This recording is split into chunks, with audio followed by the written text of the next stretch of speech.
কাৰ্বি আংলং জিলাৰ লাংহিন নগৰত এপছুৰ বিশাল জোৰ সমদল বড়ো শান্তি চুক্তিৰ সকলোবোৰ দফা 100% সম্পূৰ্ণৰূপে ৰূপায়ণ কৰা কাৰ্বি আংলং আৰু ডিমা হাছাও জিলাত বসবাস কৰা বড়ো জনগোষ্ঠীৰ লোকসকলক পাহাৰীয়া জনজাতীয় মৰ্যাদা প্ৰদান কৰাৰ লগতে আন কেইবাটাও গুৰুত্বপূৰ্ণ দাবীৰ সমৰ্থনত নিখিল বড়ো ছাত্ৰ সন্থা কাৰ্বি আংলং জিলা সমিতিৰ উদ্যোগত এক বিশাল প্ৰতিবাদী জোৰ সমদল বাহিৰ কৰা হয়।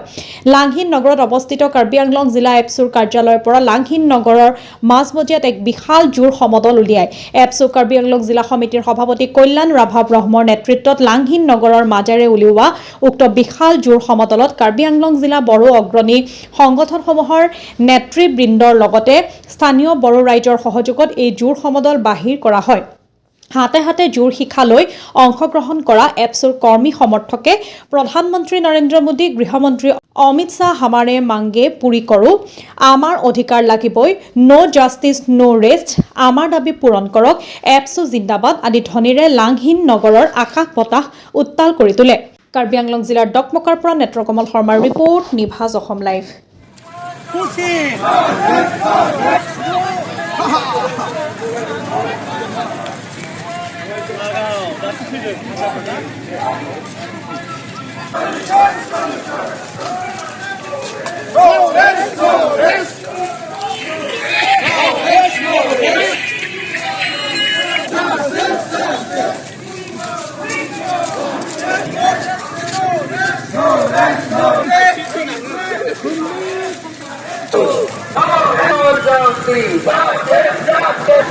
We want solutions. हमें न्याय चाहिए।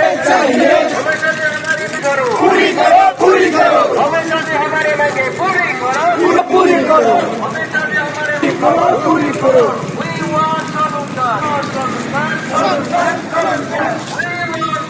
We want a good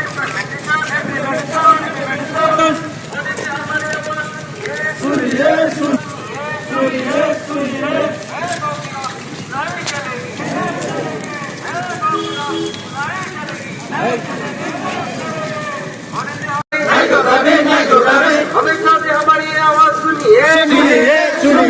हमेशा से हमारी आवाज सुनिए, हमेशा से हमारी मांगे पूरी करो, पूरी करो, पूरी करो। हमेशा से हमारी मांगे पूरी करो, पूरी करो, पूरी करो। पूरी करो, पूरी करो। Justice, justice.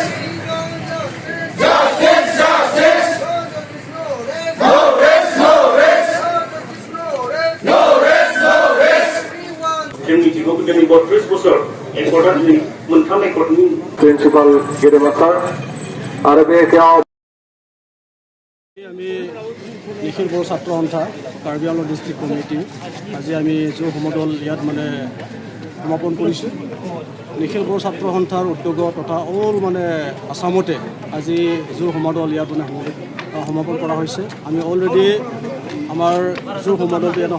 সম্পূৰ্ণ কৰিলোঁ আৰু ইয়াৰ লগতে আমি আমাৰ নিখিল বড়ো ছাত্ৰ সন্থাৰ যিখিনি দাবী তথা BTR ৰেকৰ্ডত থকা যিখিনি দাবীসমূহ এই দাবীসমূহ ৰূপায়ণ কৰিবলৈ আমি অসম চৰকাৰ ভাৰত চৰকাৰক দাবী জনাইছোঁ। আৰু ইয়াত আমাৰ কাৰ্বি আংলং ডিষ্ট্ৰিক্টৰ সকলো আমাৰ অভিভাৱক সংগঠনবিলাকে জড়িত হৈ আছে আৰু লগতে আমাৰ ৰাইজ ওতঃপ্ৰোতভাৱে ইয়াত আহি আমাৰ লগত সহযোগী কৰিছে। ইয়াৰ বাবে আমি ইয়াকে বিচাৰোঁ যে আমাৰ ৰাইজ এতিয়া বহুতো সমস্যাৰ লগত জড়িত হৈ আছে, কিয়নো আপোনালোকে আমি সকলোৱে গম পাওঁ BTR ৰেকৰ্ডত থকা আমাৰ যিখিনি দফাসমূহ এতিয়াও সম্পূৰ্ণভাৱে ৰূপায়ণ হোৱা নাই। গতিকে প্ৰথমে আমি BTR ৰেকৰ্ডৰ সকলো দফাসমূহ আখৰে আখৰে ৰূপায়ণ হ'ব লাগে বুলি আমি দাবী কৰিছোঁ। কাৰ্বি আংলং ডিষ্ট্ৰিক্ট নিখিল বড়ো ছাত্ৰ সন্থাৰ লগতে আমাৰ ইয়াত 11টা জাতীয় সংগঠন আছে। এই সকলো সংগঠনৰ তৰফৰ পৰা আমি দাবী জনাইছোঁ অসম চৰকাৰৰ লগতে ভাৰত চৰকাৰক, কিয়নো 2003 আৰু 2022 দুটা অলৰেডি একৰ্ড হৈ গ'ল। এই একৰ্ডত যিসমূহ দফাসমূহ এতিয়া ৰৈ গৈছে, স্পেচিয়েলি আমি ক'ব লাগিব কাৰ্বি আংলঙৰ যি চিডলিং ইছ্যু STHৰ যিটো ইছ্যু এতিয়া বৰ্তমানলৈকে ৰৈ গৈছে। গতিকে আমি কাৰ্বি আংলং ডিষ্ট্ৰিক্ট নিখিল বড়ো ছাত্ৰ সন্থাৰ লগতে আমাৰ যিখিনি ইয়াত অভিভাৱক সংগঠনবিলাক আছে আমি সকলোৱে অসম চৰকাৰৰ লগতে ভাৰত চৰকাৰৰ দাবী উত্থাপন কৰিছোঁ, কিয়নো 1965 1985 চনৰ পৰা আমাৰ কাৰ্বি আংলঙৰ যি চিডলিং ইছ্যু ই ৰৈ আছে আৰু আমাৰ দাবীটো 1965 পৰা আৰম্ভ হৈছে গতিকে যথেষ্ট মানে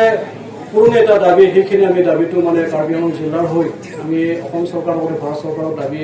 উত্থাপন কৰিছোঁ যাতে অনতি পলমে এই দাবীটো ৰূপায়ণ কৰিব লাগে ইয়াৰ লগতে আমি সকলোৱে গম পাওঁ বিটা ৰেকৰ্ডত থকা যিখিনি দফাসমূহ বহুতো মানে ৰৈ গৈছে ইয়াৰ ওপৰতে এটা আমি ক'ব লাগিব 125 আৰ্টিকেল এই এমেণ্ডমেণ্ট হ'ব লাগে কিয়নো অট'নমাছ কাউন্সিলসকলক মোৰ মানে অট'নমি মোৰ পাৱাৰ দিবলৈ যিখিনি ইয়াত সুবিধাবিলাক আছে এই সুবিধাটো আমি পাবলৈ মানে দাবী কৰিছোঁ কিয়নো আমি এতিয়াও অট'নমাছ কাউন্সিলবিলাক বা 6 অট'নমাছ কাউন্সিলবিলাক যথেষ্ট পিছপৰা গতিকে নিজৰ মানে অধিকাৰ বা নিজৰ মানে শাসন চেল্ফ মানে অট'নমি চেল্ফ মানে প্ৰশাসনৰ বাবে যিখিনি 125 আৰ্টিকেলত মানে এই মানে সুবিধাবিলাক আছে গতিকে এই 125 আৰ্টিকেলটো এমেণ্ডমেণ্ট কৰিব লাগে বুলি আমি দাবী জনাইছোঁ ইয়াৰ লগতে আমাৰ বিটা ৰেকৰ্ডৰ এটা দফা আছে BKWC মানে সম্পূৰ্ণ মৰ্যাদা দিব লাগে Bodo Kachari welfare autonomous council গতিকে অসম চৰকাৰৰ অধীনত থাকিলেও অসম চৰকাৰে এতিয়াও এই দফাটো সম্পূৰ্ণৰূপে ৰূপায়ণ কৰাত মনোযোগ দিয়া নাই গতিকে অসম চৰকাৰক আমি দাবী জনাইছোঁ যে BKWCৰ সীমাটো নিৰ্ধাৰণ কৰিব লাগে আৰু পূৰ্ণাংগ মৰ্যাদা মানে BKWCক মানে দিব লাগে গতিকে সেইখিনি আজিৰ কিছু সমাধানৰ জৰিয়তে আমি সকলোৱে দাবী জনাইছোঁ আৰু লগতে আমাৰ বিটা ৰেকৰ্ডত থকা আমাৰ LP স্কুল ME স্কুল হাই স্কুল কলেজ এইসমূহ মানে প্ৰভিঞ্চিয়েলাইজ কৰিব লাগে কিয়নো দফাত আছে গতিকে অসম চৰকাৰে বা ভাৰত চৰকাৰে এই দফাসমূহ ৰূপায়ণ কৰাত অলপ মনোযোগ দিব লাগে অলপ মানে ইচ্ছা প্ৰকাশ কৰিব লাগে কিন্তু ইমান দাবী কৰা স্বত্তেও অসম চৰকাৰে এতিয়াও মানে এই দাবীসমূহ সম্পূৰ্ণ কৰিব পৰা নাই গতিকে অসম চৰকাৰক আমি অনুৰোধ কৰিছোঁ যাতে আমাৰ মনৰ ঘটনাবোৰ আমাৰ সমস্যাবিলাক বুজি পায় গতিকে এই দাবীসমূহ ৰূপায়ণ কৰাত আমি সকলোৱে সহজ কৰি আমি দাবী জনাইছোঁ আৰু ইয়াৰ লগতে আমি গম পাওঁ আমাৰ ট্ৰাইবেল সমাজ যথেষ্ট পিছপৰা বৰ্তমানেও আমাৰ ট্ৰাইবেল লোকসকল ফৰেষ্ট ৰিজাৰ্ভত আছে গতিকে এই ৰিজাৰ্ভত থকা আমাৰ সকলো মানে ট্ৰাইবেল লোকসকলক এফালে ফৰেষ্ট ৰাইট এক্ট 2006ৰ জৰিয়তে মাটি পট্টা প্ৰদান কৰিব লাগে বুলি আমি দাবী কৰিছোঁ আৰু ইয়াৰ লগতে আমাৰ যথেষ্ট মানে বিটা ৰেকৰ্ডত ৰৈ যোৱা এটা দফা বিশ্বনাথ আৰু শোণিতপুৰৰ বহু গাঁও বৰ্তমানলৈকে অসম চৰকাৰে মানে গাঁওসমূহ বিটিআৰত মানে যিখিনি অন্তৰ্ভুক্ত কৰিব লাগে সেইখিনি কাম এতিয়াও মানে কৰি দিয়া নাই গতিকে বিশ্বনাথ আৰু শোণিতপুৰৰ সকলো গাঁওসমূহ বিটিআৰত মানে অন্তৰ্ভুক্ত কৰিব লাগে বুলি আমি দাবী জনাইছোঁ আৰু লগতে আমি কাৰ্বি আংলং ডিষ্ট্ৰিক্ট লিখিত বৰ ছাত্ৰ সন্থা লগতে আমাৰ কাৰ্বি আংলং ডিষ্ট্ৰিক্টৰ অগ্ৰণী বড়ো সংগঠনৰ তৰফৰ পৰা আমি বিটা ৰেকৰ্ডৰ সম্পূৰ্ণ দফাসমূহ ৰূপায়ণ কৰিব লাগে বুলি দাবী জনাইছোঁ কিয়নো আমি দেখা পাইছোঁ যিখিনি এতিয়া সমস্যা অসমত বাৰ্ণিং ইছ্যু চলি আছে এই বাৰ্ণিং ইছ্যুৰ মানে আমি দেখা পাইছোঁ এতিয়া চব জনগোষ্ঠীক লৈ কিনে অসম চৰকাৰে এটা ট্ৰেণ্ডটো মানে বেলেগ দিশলৈ লৈ যাব বিচাৰিছে গতিকে আমি আশা কৰিছোঁ বিটা ৰেকৰ্ডত থকা যি দফাসমূহ মানে মৰ্যাদা দি কিনে বা একে মানে পেৰেলি হৈ যাব লাগে ইয়াত মানে আমি দেখা পাইছোঁ মানে কাম কৰাত অসম চৰকাৰ বা ভাৰত চৰকাৰ যথেষ্ট মানে লেহেম গতিৰে আগবাঢ়িছে গতিকে আমাৰ দাবীটো এইটোৱে অতি শীঘ্ৰে অতি পলমে বিটা ৰেকৰ্ডৰ সকলো দফাসমূহ ৰূপায়ণ কৰিব লাগে সেইখিনি আজি জোৰ সমদলৰ উদ্দেশ্যটো এইটোৱে আৰু ইয়াত আমি সকলোৱে শান্তিপূৰ্ণভাৱে জোৰ সমদলটো সমাধান কৰিছোঁ ইয়াত কাৰো যাতে বিঘিনি নহয় কাৰো যাতে অশান্তি নকৰাকৈ কাৰো অসুবিধা নিদিয়াকৈ আজি এই জোৰ সমদলটো আমি ইয়াত সমাপন কৰিছোঁ গতিকে আমাৰ দাবীটো এইটোৱে থাকিব যেতিয়ালৈকে বিটা ৰেকৰ্ডৰ দফাসমূহ সম্পূৰ্ণৰূপে ৰূপায়ণ নহ'ব আমাৰ আন্দোলনটো গণতান্ত্ৰিক আন্দোলনটো শান্তিপূৰ্ণভাৱে চলি থাকিব গতিকে মই ইয়াত সকলোকে ধন্যবাদ জ্ঞাপন কৰিছোঁ আৰু নিউজ মিডিয়াকো ধন্যবাদ দিছোঁ